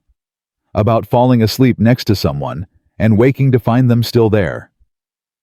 Clara learned that James had nightmares, that some nights he'd wake up gasping, his hands reaching for weapons that weren't there, his eyes seeing battlefields instead of their bedroom. The first time it happened, she didn't know what to do. She just held him and talked quietly about nothing about the chickens and the weather and plans for the garden until his breathing slowed and he came back to himself. "I'm sorry." He'd set his voice rough with shame. "Don't be. We've all got scars. Some just show more than others." After that, when the nightmares came, Clara would light a lamp and make tea, and they'd sit at the kitchen table until dawn, talking or not talking, just being present for each other. James never apologized again, and Clara never made him feel like his brokenness was a burden. 3 weeks after Clara moved into James's room, they were working on repairing the chicken coop when a wagon rolled up the road. Clara tensed, but James put a hand on her arm. "It's all right. That's the Hendersons from town." The wagon pulled up, and Mrs. Henderson climbed down with a basket on her arm. Her husband tipped his hat and stayed on the wagon seat. "Mrs. Callahan," Mrs. Henderson said. "I hope we're not intruding." Clara wiped her hands on her apron. "Not at all. I wanted to come by and apologize." Mrs. Henderson set the basket down. "For how the town treated you. At the auction and after. It wasn't right, and I'm ashamed I didn't speak up." Clara didn't know what to say. James moved to stand beside her, his presence solid and reassuring. "That's kind of you," Clara finally managed. "It's not kindness. It's decency, which I should have shown from the start." Mrs. Henderson gestured to the basket. "I brought some preserves and bread, and I wanted to invite you both to church this Sunday, properly as a married couple." Clara looked at James. He nodded slightly. "We'll be there," Clara said. After the Hendersons left, Clara sat on the porch steps with the basket in her lap. James sat beside her. "That was unexpected," she said. "Word got around about what Marcus tried to do, about the fake papers and the kidnapping." James leaned back on his hands. Sheriff Porter's conscience apparently got to him. He told people the truth about Bennett's scheme. So now they feel guilty. Some do. Some don't care either way. But a few like Mrs. Henderson, they're trying to make it right. James looked at her. "You don't have to forgive them if you're not ready." Clara thought about that. About the laughter at the auction, the cruel words, the way people had looked away from her scarred face. But she also thought about Mrs. Henderson's earnest apology about the possibility of being part of a community instead of hiding from it. "I think I want to try," she said quietly. "Not for them, for me. I'm tired of being afraid." Sunday came clear and bright. Clara dressed in her best dress, still plain but clean, and James wore his only suit. They rode to town together, Clara's hand resting on James's arm as they walked into the small white church. The congregation stared. Clara felt every eye on her scars, but she kept her chin up and her gaze steady. James led her to a pew near the front, and they sat together. Mrs. Henderson smiled at them from across the aisle. A few other people nodded in greeting. Reverend Walsh, the same preacher who'd married them, gave a sermon about forgiveness and second chances. Clara wondered if he'd planned it that way or if it was just coincidence. Either way, the words settled into her chest like stones finding their place in a wall. After the service, people approached them slowly, some to offer genuine congratulations, some just curious about the scarred woman who'd married James Callahan. Clara handled it all with quiet dignity, shaking hands and accepting kind words without letting the old fear creep back in. A young woman named Emma approached holding a baby on her hip. "Mrs. Callahan, I wanted to thank you." "Thank me for what?" "My husband was at that auction. He came home and told me what happened, how you stood there with such courage while they mocked you, how Mr. Callahan defended you." Emma shifted the baby to her other hip. "It made him think about how he treats people, made both of us think. We're trying to do better." Clara felt her throat tighten. "That's very kind. It's true. You changed things here just by refusing to hide." Emma smiled. "I hope we can be friends." "I'd like that." As they rode home, James was quiet. Clara glanced at him. "What are you thinking?" "That you were magnificent today.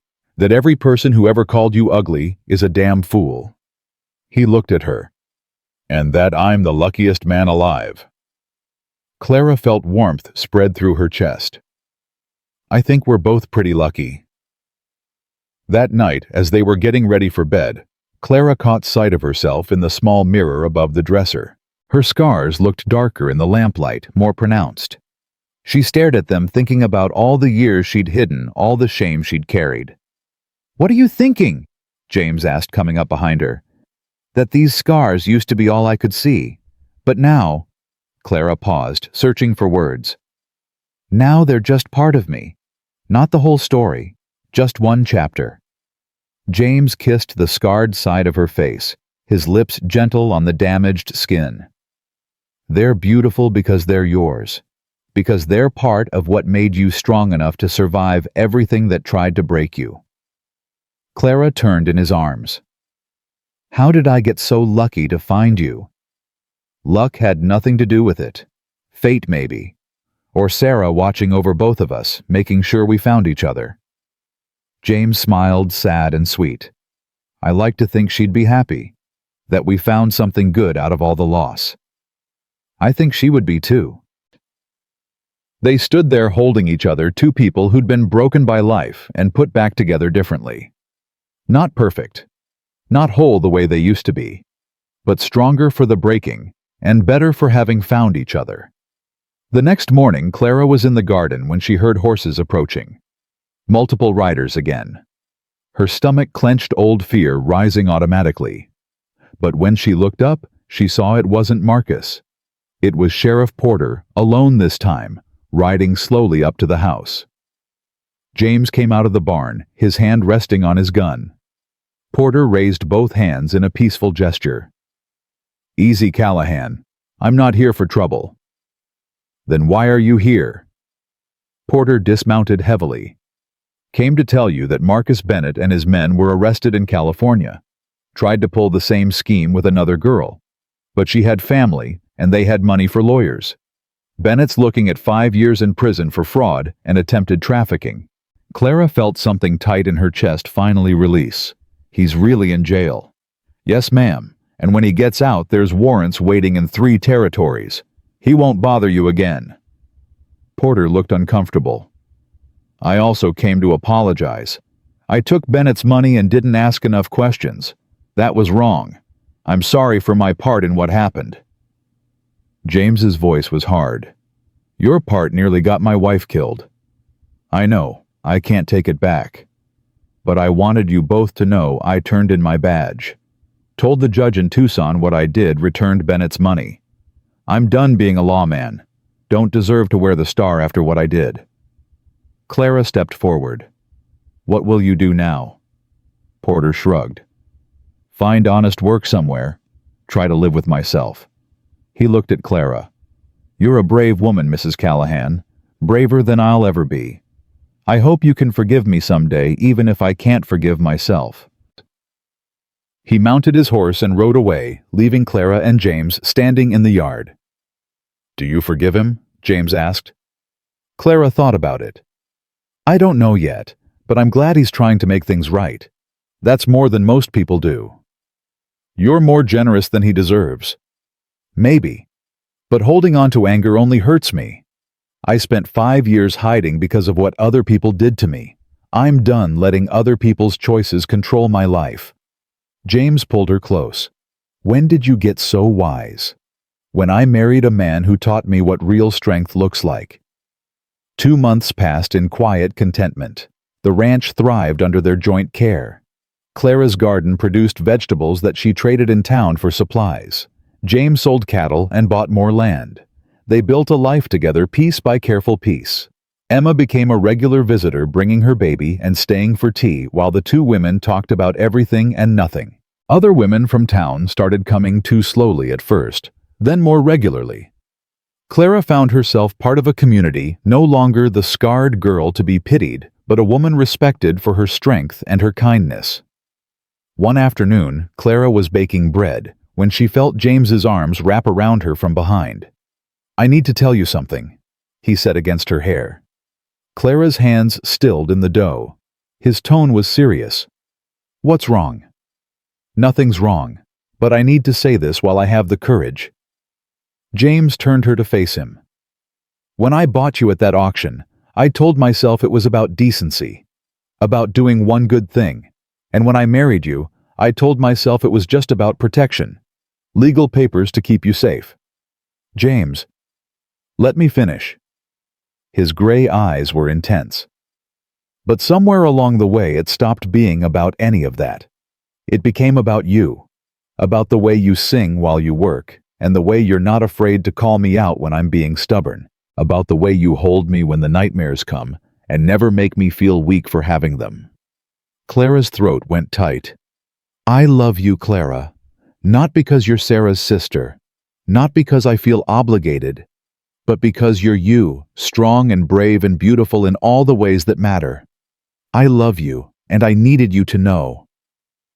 Clara felt tears spill over. "I love you too. I think I have for a while now, but I was afraid to say it. Afraid you'd think I was trying to replace Sarah in your heart. You're not replacing anyone. You're creating something new, something that's just ours."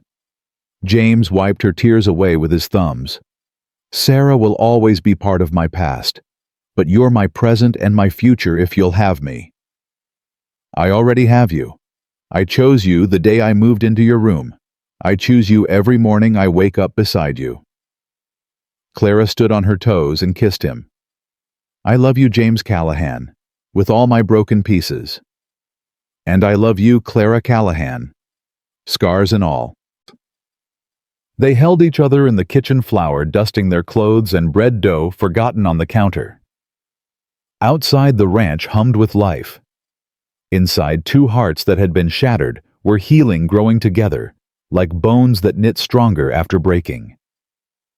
That night, lying in bed with James's arm around her, Clara thought about the journey that had brought her here, the fire that had scarred her, the auction that had humiliated her, the marriage that had saved her, the love that had healed her. "What are you thinking?" James asked sleepily. "That I'm grateful." "For what?"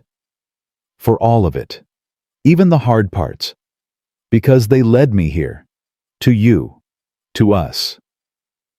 Clara traced patterns on his chest.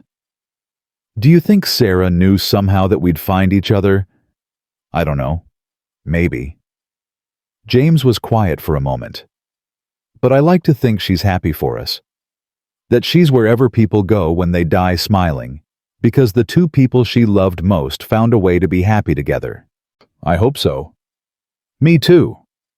They fell asleep like that, wrapped around each other, while the Arizona night settled around their ranch like a blessing. The scars were still there on Clara's face and in James's nightmares. The past was still there with its ghosts and its losses. But the future stretched ahead, full of possibility and promise. And for two people who'd thought they'd lost everything that was more than enough, it was everything. The next morning, Clara woke to find James already up and dressed. She could hear him moving around in the kitchen, the smell of coffee drifting through the house. She dressed quickly and joined him, accepting the cup he handed her with a smile. "I thought we could ride out to the north pasture today," James said. "Check on the new calves. Maybe have a picnic by the creek." Clara's smile widened. "That sounds perfect." They packed food and rode out together, Clara riding the gentle roan mare that had become hers. The land stretched endlessly around them, and Clara felt a sense of belonging she'd never experienced before. This was her home, her life, her choice. At the creek, they ate lunch and talked about plans for the ranch, about maybe buying more cattle in the spring, about building an addition to the house, about the life they were creating together, brick by brick, day by day. "Do you ever regret it?" Clara asked suddenly. "Buying me at that auction, tying yourself to a scarred woman when you could have had anyone?" James set down his coffee and looked at her seriously. "Clara, listen to me. I don't ever want to hear you talk about yourself that way again. You're not a scarred woman. You're my wife. You're the strongest person I know. You're the reason I wake up grateful every morning instead of wondering why I survived the war when better men didn't." "James, no, you need to hear this. That auction was the best thing that ever happened to me. Not because I was doing something noble or decent, but because it brought you into my life. Because it gave me a reason to be better than I was. Because it gave me you." He took her hands. "I could search 1,000 towns and never find anyone who makes me feel the way you do. Safe, seen, loved despite all my broken pieces." Clara was crying openly now. "How do you always know exactly what to say?" "Because I mean it, every word." James kissed her forehead, then her scarred cheek, then her lips. "You're mine, Clara Callahan, and I'm yours. That's all that matters." They sat by the creek until the sun started its descent, talking and laughing and planning their future. When they finally rode back to the ranch, Clara felt lighter than she had in years. The weight of shame and fear that she'd carried since the fire had finally truly lifted. That evening, as they were doing chores, Emma arrived in her wagon with her husband Tom and another couple Clara had met at church. They brought food and music. Tom played fiddle, and suddenly the ranch was full of laughter and conversation. Clara found herself in the kitchen with the other women preparing food and talking about gardens and recipes and children. It was ordinary, normal, exactly what she'd thought she'd never have. "You look happy," Emma said quietly, watching Clara smile at something one of the other women said. "I am," Clara replied. "For the first time in a long time, I really am." "It shows. You're glowing." Emma paused. "Tom told me what your stepfather tried to do. How James rode after you alone. That's true love right there." Clara glanced out the window to where James was talking with the men, his face animated as he told some story. As if sensing her gaze, he looked up and their eyes met. He smiled, and Clara felt her heart swell. "Yes," she said softly. "It is." The evening turned into an impromptu celebration. Tom played his fiddle, while people danced in the yard.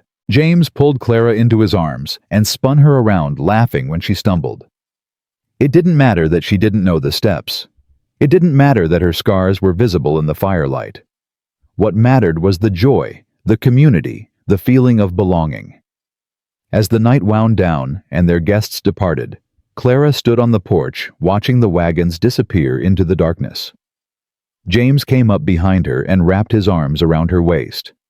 "Good night," he asked. "The best night." Clara leaned back against him. "Thank you." "For what?" "For giving me this. A home, friends, a life worth living." She turned in his arms. "For seeing me when everyone else looked away." "I'll always see you, Clara. Always." They stood there under the stars, two people who'd been called too ugly, too broken, too damaged to deserve love. But they'd found it anyway in each other, in this harsh, beautiful land, in the life they were building together. And as Clara looked up at James's face, scarred in ways that didn't show, but healing just like hers, she knew with absolute certainty that she was exactly where she was meant to be. Home. Winter came to the Arizona territory with cold winds and gray skies that turned the land harsh and unforgiving. Clara woke one December morning to find frost on the windows, and James already dressed, pulling on his heavy coat. "Storm's coming," he said when he saw her awake. "Big one. I need to bring the cattle in closer, make sure nothing's exposed." Clara threw back the covers. "I'll help." "Clara, it's going to be brutal out there." "Then you'll need help." She was already dressing, layering clothes against the cold. "We're partners, remember? That means I don't let you face the hard things alone." James looked at her for a long moment, then nodded. Partners. They worked through the morning as the wind picked up and the temperature dropped. Clara's face burned from the cold, her scars aching in a way they hadn't since the early days after the fire. But she pushed through, helping James drive cattle toward shelter, checking that the barn was secure, hauling extra feed. By noon, the first snowflakes started falling. By mid-afternoon, it was a full blizzard. They made it back to the house just as visibility dropped to nothing, stumbling through the door covered in snow and shaking with cold. "Get by the fire," James ordered, already building it up. "I'll make coffee." Clara's hands were so cold she could barely feel them. She held them toward the flames while James worked, grateful for the solid walls around them and the warmth slowly seeping back into her bones. "That was close," she said when James handed her a cup of hot coffee. "Another 10 minutes and we'd have been lost." "But we weren't. We made it."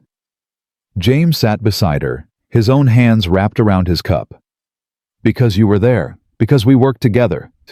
They sat by the fire while the storm raged outside, the wind howling like something alive and angry. The house creaked and groaned, but it held. Just like they did.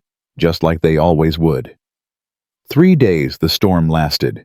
3 days trapped inside with dwindling supplies and nothing to do but talk and play cards and learn new things about each other.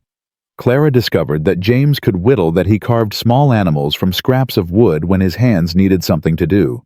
James discovered that Clara could sing, really sing, not just the humming she did while working, but full songs with a voice that made him stop and listen. "Sarah never mentioned you could sing like that," he said after she finished a ballad her mother had taught her. "Sarah didn't know. I stopped singing after the fire. Too self-conscious." Clara touched her scarred throat. "But it feels good to do it again. To not hide that part of myself anymore." "Don't hide. Not ever. Not from me." On the 4th day, the storm broke. They woke to brilliant sunshine on endless white snow. Everything looked different, transformed. Clean. New. They spent the day digging out, checking on animals, making sure nothing had been lost in the storm. Miraculously, everything had survived. The cattle were cold, but alive. The chickens were indignant, but unharmed. Even the old barn cat had weathered it safely. "We were lucky," James said that night, exhausted but satisfied. "We were prepared," Clara corrected. "And we were together. That's better than luck." That night, lying in bed with James's warmth beside her, Clara thought about how much had changed since the auction. How she'd gone from a girl in a burlap sack to a woman who faced down blizzards. From someone who hid her face in shame to someone who sang out loud. From worthless to worthy, all because one man had seen value, where others saw only damage. But it wasn't just James who'd changed her, Clara realized. She'd changed herself. She'd chosen to be brave, chosen to fight, chosen to believe she deserved something better than what the world had tried to give her. The thought made her smile in the darkness. "What are you thinking about?" James murmured, half asleep. "About how far I've come, how far we've both come." Going somewhere good, I hope. The best place." Clara kissed his shoulder. "Right here." Christmas came quiet and simple. Clara made a special dinner with supplies they'd stocked before the storm. James gave her a new dress he'd ordered from a catalog months earlier, deep blue with white trim, made to fit her exactly. Clara gave him a shirt she'd sewn herself, every stitch careful and even. But the real gift was the day itself, the peace of it, the joy of sitting together by the fire exchanging small presents, laughing over nothing important. It was everything Clara had thought she'd never have: a home, a husband, a future that looked bright instead of bleak. "Thank you," she said to James as they sat watching the fire burn low. "For the dress. For everything. For that day at the auction. For seeing me. For loving me even when I couldn't love myself." James pulled her close. "You don't have to thank me for that. Loving you is the easiest thing I've ever done." January brought a thaw, and with it, a visitor. Clara was feeding chickens when she heard a horse approaching. She looked up to see a woman riding side saddle dressed in fine clothes that marked her as someone from a city. The woman pulled up and dismounted gracefully. "Mrs. Callahan?" "Yes." "My name is Catherine Wright. I'm a journalist from San Francisco. I'm writing a series of articles about women on the frontier, and I heard about your story." Catherine pulled out a notepad. "About the auction and your scars and how you've built a life here despite everything. I was hoping you might agree to an interview." Clara's first instinct was to refuse, to send this woman away and protect her privacy. But then she thought about other women. Women with scars or disabilities or marks that made them think they were worthless. Women who might read her story and find hope. "All right," Clara said. "Come inside. I'll make tea." They sat at the kitchen table while Catherine asked questions and took notes. Clara told her story honestly: the fire, the hiding, the auction, James's rescue, Marcus's attempt to reclaim her, and the life she'd built since. She didn't sugarcoat the hard parts or exaggerate the good ones. She just told the truth. "What would you say to other women who feel unmarriageable because of scars or disabilities?" Catherine asked. Clara thought about that. "I'd say that the right person won't see your scars as damage. They'll see them as part of your story, part of what made you strong." She touched her own scars unconsciously, and I'd say that sometimes the life you build for yourself is better than anything you could have planned. Sometimes broken pieces fit together in ways that whole ones never could. When James came in from the barn, Catherine interviewed him too, asked him why he'd paid so much for a woman he couldn't even see. "Because she needed help and I could give it," James said simply. "Because I know what it's like to be looked at and judged for things you can't control. Because she reminded me that there's still good in the world worth fighting for." "Do you regret it? Marrying someone with facial scarring?" James's voice went cold. "I regret that question. My wife is beautiful. Anyone who can't see that is blind." He stood up. "I think we're done here." Catherine left with her notes, promising to send them a copy of the article when it was published. After she rode away, Clara found James in the barn brushing down the horses with more force than necessary. "You didn't have to defend me like that," Clara said softly. "Yes, I did. Nobody talks about you that way. Nobody." He set down the brush and turned to face her. "Clara, do you know what I see when I look at you?" "What?" "I see the woman who saved a colt in a storm, who faced down 6 armed men without flinching, who learned to run a ranch and built a garden from nothing and made friends with women who used to mock her." His voice softened. "I see strength and courage and a kind of beauty that has nothing to do with unmarked skin. That's what I see. That's what everyone should see." Clara felt tears burn her eyes. I see the same things when I look at you.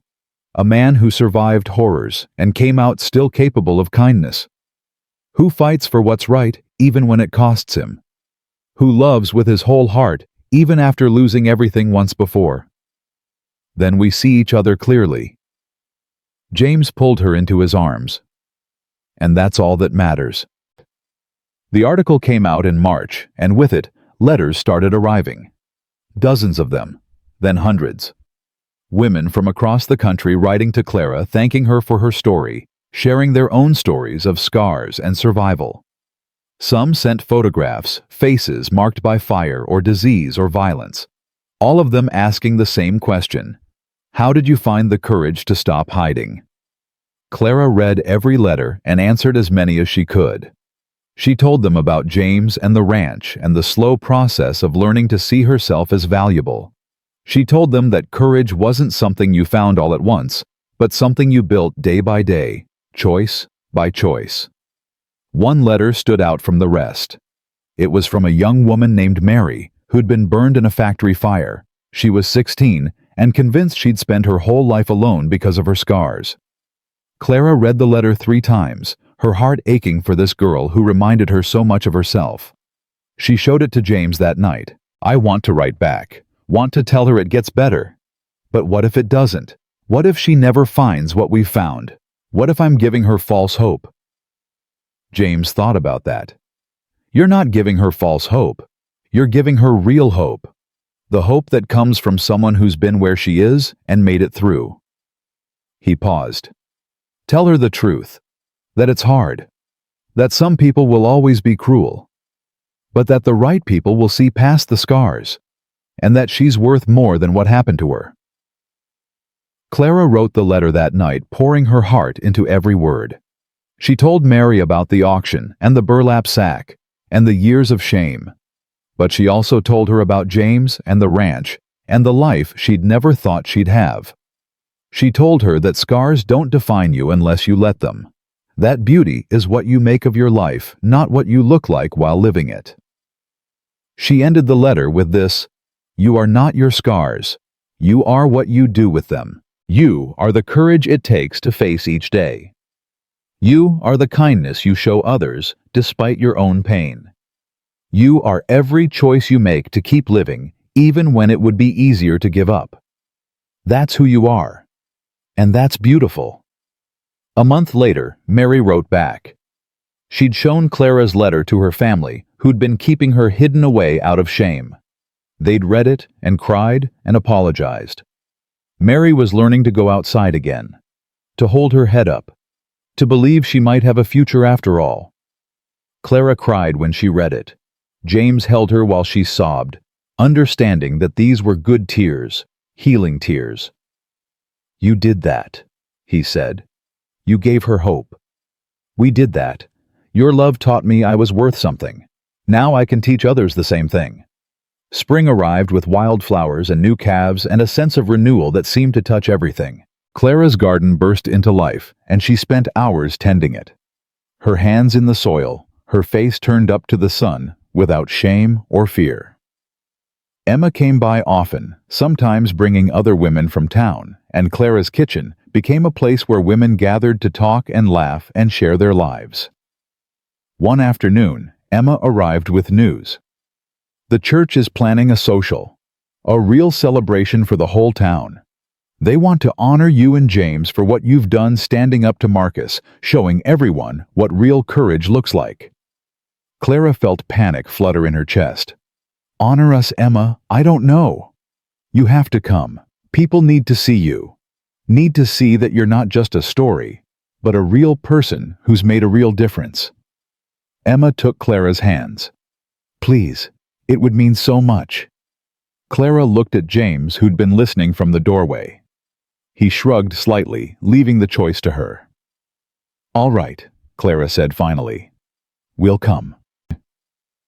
The night of the social, Clara dressed in the blue dress James had given her for Christmas. She braided her hair carefully and looked at herself in the mirror. Her scars were visible stark against her skin. For a moment, the old fear tried to rise up. but she pushed it down and lifted her chin. "Beautiful," James said from behind her. "Absolutely beautiful." The church was packed when they arrived. Someone had strung up lanterns and tables groaned under the weight of food. When Clara and James walked in, the room went quiet. Then Reverend Walsh started clapping. Others joined in until the whole room was applauding. Clara felt her face flush. This was too much, too overwhelming. But James's hand was steady on her back, and she found the strength to smile and nod her thanks. Mrs. Henderson approached and hugged Clara tightly. "Thank you for teaching us what real beauty looks like, what real strength is." Other people came forward with similar sentiments. Men who'd been at the auction apologizing for their cruelty. Women who'd whispered behind their hands now offering genuine friendship. It wasn't perfect. Some people still stared, still looked uncomfortable around her scars. But most were trying. Most were seeing her as a person instead of a curiosity. Tom brought out his fiddle and started playing. James led Clara onto the makeshift dance floor and spun her in a waltz. She laughed, stumbling over the steps she still didn't quite know, not caring who saw or what they thought. "Having fun?" James asked, grinning. "The best time of my life." They danced until Clara's feet hurt, then sat and talked with neighbors until late into the night. When they finally headed home under a sky full of stars, Clara felt something settle deep in her chest. A sense of belonging she'd never quite believed she'd find. "Thank you for tonight," she said as they rode. "For standing beside me. For making me believe I deserved to be there. You didn't need me for that. You earned your place in that room all by yourself." James looked at her in the moonlight. "I'm just grateful I get to be the one who stands beside you while you shine." Summer came hot and bright. The ranch thrived under their care. Word had spread about Clara's story, and occasionally travelers would stop by curious to meet the scarred woman who'd built such a life for herself. Clara welcomed them all, shared her story freely, and sent them on their way with hope in their hearts. One afternoon in July, a young couple arrived in a wagon. The woman had burns on her face and hands visible even from a distance. Her husband helped her down carefully, and they approached the house together. "Mrs. Callahan, I'm Mary. I wrote you letters." Clara's heart jumped. This was the girl from the factory fire, the one who'd reminded her so much of herself. She ran forward and hugged Mary tightly. "You came? You actually came? I had to meet you. Had to thank you in person." Mary gestured to her husband. "This is Thomas. He doesn't care about my scars. He sees me the way your husband sees you." Clara invited them in, and they talked for hours. Mary shared her story of slowly coming back to life after the fire, of meeting Thomas at church, of learning that her scars didn't make her unlovable. Thomas shared his side, how he'd seen Mary's courage and kindness first and everything else second. It was like looking in a mirror, Clara thought, seeing what she and James must look like to others. Two people who'd found each other despite the world trying to keep them apart. When Mary and Thomas left the next morning, Clara stood on the porch watching them go. James came up beside her. "You did that," he said quietly. "You gave her the courage to live again. We did that. You and me together." Clara leaned against him. "Do you realize what we've become? We've become the kind of people who make others believe in second chances." "Is that what you think we are? Second chances?" Clara thought about that. About Sarah, and the war, and the fire, and all the things that had broken them. About the auction, and the marriage, and the slow healing that had followed. "No," she said finally. "We're not second chances. We're what comes after you survive. We're the proof that broken things can still be beautiful. That scars tell stories worth hearing. That love isn't about perfection. It's about seeing someone fully and choosing them anyway." James kissed her temple. "When did you get so wise?" "When I married a man who taught me my worth." That night they sat on the porch watching the sun set over their land. The ranch stretched out before them, proof of everything they'd built together. Clara thought about the girl in the burlap sack, standing on that auction platform, certain her life was over. If she could go back and tell that girl what was coming, the love, the home, the purpose, would that girl even believe her? Probably not. But it didn't matter. That girl had found the courage to keep going anyway, had found the strength to survive, and survival had led here to this porch, to this man, to this life that exceeded anything she could have imagined. "What are you thinking?" James asked. "That I'm grateful. For all of it. The fire that scarred me because it taught me strength. The auction that humiliated me because it brought me to you. Marcus's cruelty because it showed me what real kindness looks like. All of it. Even the hard parts. Especially the hard parts. They made me who I am, and I like who I am now." Clara looked at James. "Do you like who you are?" James was quiet for a long moment. "I'm getting there. Some days I still hear the war, still see the men I couldn't save. But then I look at you, at the life we've built, and I think maybe I survived for a reason. Maybe this was always where I was meant to end up. With a scarred woman on a struggling ranch in the middle of nowhere. With the woman I love in the home we built together in the most beautiful place on earth." James took her hand. "Yeah, exactly here." They sat in comfortable silence as stars began appearing overhead. Clara thought about all the women who'd written her letters, all the people who'd been touched by her story. She thought about Mary and Thomas and everyone else who'd found courage in her journey. But mostly, she thought about James. About this man who'd paid $20 for a girl in a sack and gotten so much more than he'd bargained for. Who'd loved her when she couldn't love herself. Who'd fought for her, protected her, and stood beside her through everything. "I love you," she said suddenly. "I know I say it all the time, but I need you to really hear it. I love you, James Callahan. Not because you saved me, not because you gave me a home, but because you saw me when I was invisible, because you're kind when the world is cruel, because you make me want to be better than I am." James turned to her, his gray eyes shining in the fading light. "And I love you, Clara Callahan. Not despite your scars, but because of everything you've overcome to get here. You're the bravest person I know, the strongest, the most beautiful inside and out." He cupped her scarred cheek. "You changed my life. Gave me a reason to live instead of just surviving. Taught me that broken doesn't mean finished." Clara kissed him then there on the porch under the emerging stars, and felt complete in a way she'd never thought possible. They were two broken people who'd found each other in the worst circumstances and built something extraordinary from the wreckage of their pasts. The town that had once mocked her now respected her. The face she'd hidden now met the world openly. The life she'd thought was over had become richer and fuller than anything she could have planned, and the man who'd bought her at an auction had become the love of her life.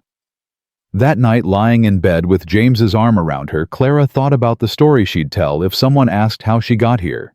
She'd tell them about fire and shame and hiding, about an auction platform and a burlap sack, about a silent cowboy who paid too much for damaged goods. But mostly she'd tell them about courage, about the choice to keep living even when life seems unbearable, about the slow process of learning to see yourself as worthy, about the moment you realize that your scars don't define you, your choices do. She'd tell them that beauty isn't about unmarked skin or perfect features. It's about how you treat people, how you face adversity, how you choose kindness over cruelty, hope over despair, love over fear. She'd tell them that the right person won't see your scars as flaws, but as proof that you survived something that tried to destroy you. That the right person will look at your damaged face and see courage and strength and beauty that runs deeper than skin. And she'd tell them that sometimes the worst moment of your life, standing on a platform while strangers mock you, is actually the beginning of your best life. That sometimes being called too ugly to marry leads you straight to the person who thinks you're perfect exactly as you are. Clara smiled in the darkness, thinking about that girl on the auction platform. About how wrong they'd all been. Marcus had called her too ugly to marry, but she'd married a man who loved her fiercely. The town had called her damaged goods, but she'd become someone people traveled miles to meet. They'd said she was worthless, but she'd built a life of immeasurable worth. They'd been wrong about everything. Because Clara Callahan wasn't too ugly to marry. She was exactly beautiful enough to be loved by a man who understood that real beauty comes from surviving fires literal and metaphorical, and still choosing to be kind. Still choosing to hope. Still choosing to believe that tomorrow might be better than today. And that kind of beauty, Clara thought, as sleep pulled her under, that kind of beauty never fades. It only grows stronger with each choice you make to keep living, keep loving, keep believing that you deserve good things. They'd called her too ugly to marry. But James Callahan had removed the sack, and his heart had stopped, not from horror, but from recognition. From seeing his fiancée's little sister all grown up. From seeing a woman marked by fire, but not defeated by it. From seeing someone worth fighting for. And when he looked at Clara now, with her scars and her strength and her hard-won peace, he didn't see damage. He saw home. He saw his future. He saw the woman who'd saved him just as surely as he'd saved her. They'd called her too ugly to marry, but she'd proven them all wrong in the best possible way, by building a life so beautiful that people traveled from across the country just to witness it. By loving so fully that it inspired others to believe they could be loved too. By refusing to let cruelty and shame define her story. In the end, the burlap sack that had hidden her face had hidden the truth from everyone. The truth that Clara Bennett. Clara Callahan now was never too ugly to marry. She was too extraordinary to waste on anyone who couldn't see past the surface to the strength and beauty underneath.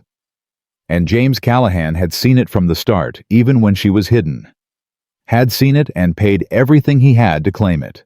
Had seen it and spent every day since proving that he'd gotten the better end of the deal. Because the woman they'd called too ugly to marry had become the most beautiful thing in his life, and she'd done it not by hiding her scars, but by wearing them like the badges of honor they truly were.